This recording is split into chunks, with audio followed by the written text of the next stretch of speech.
Ang gusto lang namin ay marinig kung ano ang desisyon ng kataas-taasang hukuman ng Republika ng Pilipinas ukol sa pagkidnap, pagnakaw at pambababoy sa karapatan ng dating Pangulong si Rodrigo Roa Duterte.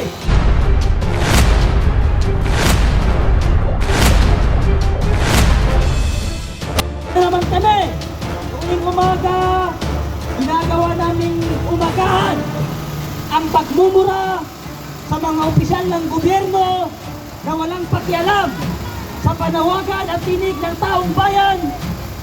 Ang gusto lang namin ay marinig kung ano ang desisyon ng kataas-taasang hukuman ng Republika ng Pilipinas ukol sa pagkidnap, pagnakaw at pambababoy sa karapatan ng dating Pangulong si Rodrigo Roa Duterte.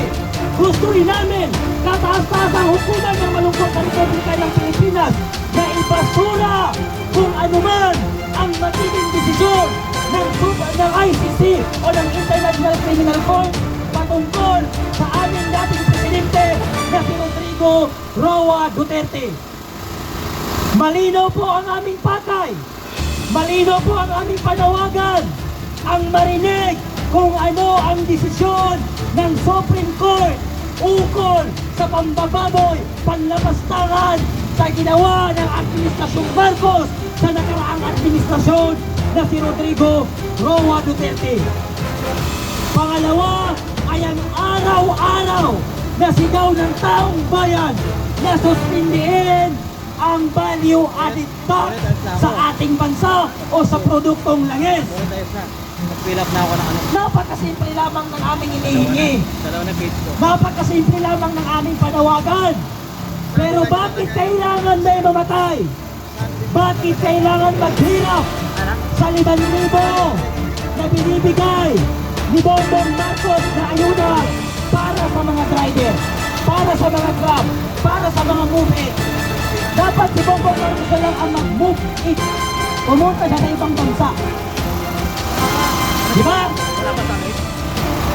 Merong kumukuha ng 5,000 na ayuda na kapila ng 24 hours. Saan? Pagdating dun sa tarantado, kasi na nagbibigay ng pera, sasabihin wala ang pangalan mo dito.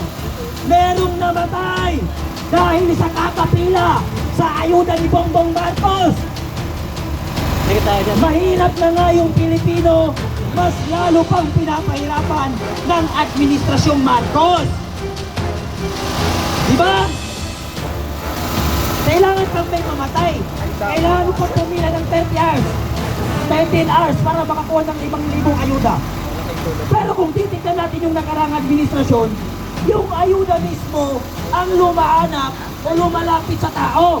Hindi yung libo-libong tao, pinapapila mo sa isang bulok na opisina, pinapapila mo ng 24 hours, na mamatay na kakahintay. Pagdating pala doon, wala pa lang pangalan niya. Sabi mo hybrid ka.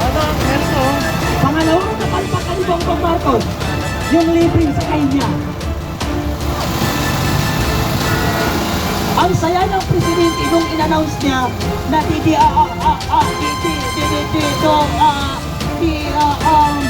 delivering sakay I think I'm wrong. Putangin ng presidente yan.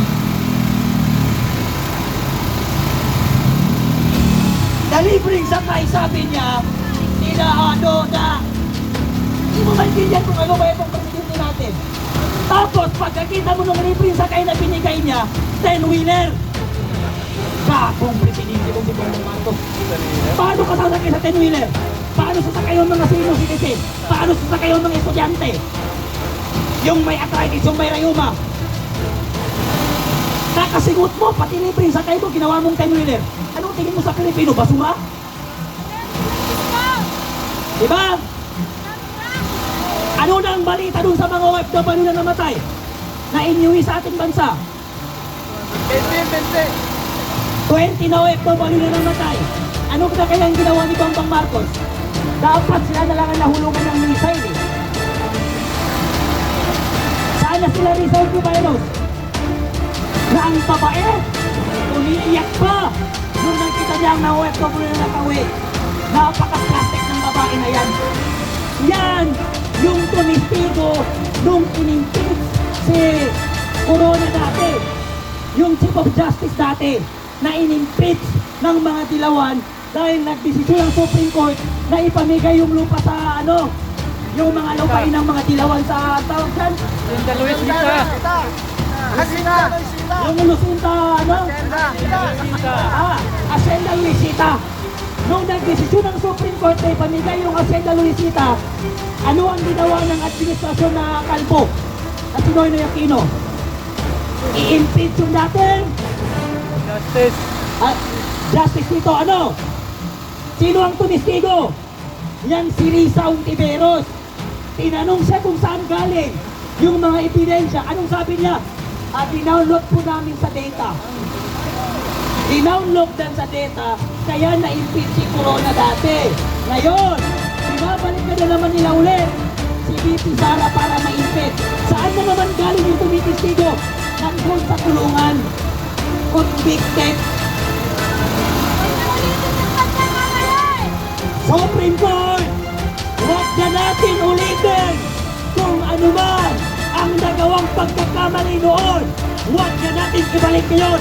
Ayahan natin ang mga Pilipino ang mamili, magpapasya at bumoto kung sino ang gusto nilang iboto.